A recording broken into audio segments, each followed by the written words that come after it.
Hello everyone, good morning. তো আজ আমি আপনাদের সাথে একটি মাছের ঝোলের রেসিপি শেয়ার করব। তো এখানে প্রথমেই কোয়াশ আলু কেটে নেওয়া হলো। এখানে এখন জিরে আর শুকনো লঙ্কা বেটে নেওয়া হচ্ছে।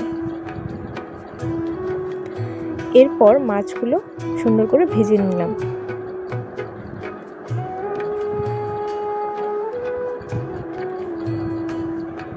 আমার মাছ ভাজা হয়ে গেছে। এখন কড়াইতে তেল দিয়ে তার মধ্যে জিরে আর তেজপাতা ফোড়নে দিব।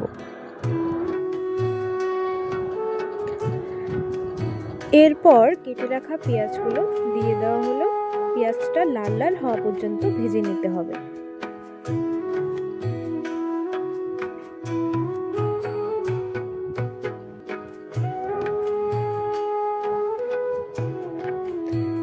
এরপর আগে থেকে বেটে রাখা মশলাগুলো দিয়ে দেওয়া হলো। পেঁয়াজ ভাজা কিন্তু হয়ে গিয়েছে। এরপর হলুদও দিয়ে দেওয়া হলো।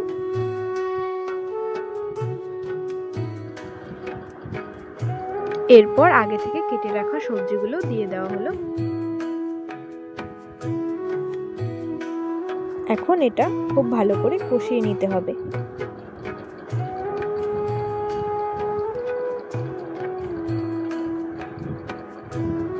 এখানে আরো কিছুটা নুন অ্যাড করা হলো।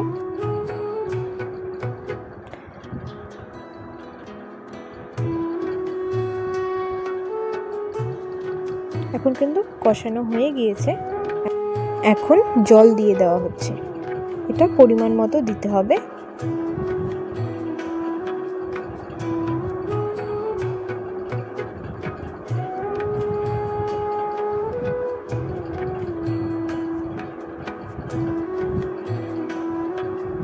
এরপর ঝোলটা কিছুক্ষণ ফুটে আসা পর্যন্ত অপেক্ষা করতে হবে। আর ঝোলটা একটু ঘন হওয়ার জন্য কিছুটা আলু নিয়ে এভাবে দেওয়া হচ্ছে। এরপর ভেজে রাখা মাছগুলো দিয়ে দেওয়া হলো। এখন কিন্তু মাছের ঝোল তৈরি। এভাবে আপনারা শুধু আলু দিয়ে করতে পারেন বা এভাবেও করতে পারেন। এটা কিন্তু আমার মা তৈরি করেছে। তো এখন নামিয়ে নেওয়া হলো। ভিডিওটি ভালো লাগলে অবশ্যই আমার চ্যানেলটি সাবস্ক্রাইব করবেন, লাইক করবেন, কমেন্ট করবেন।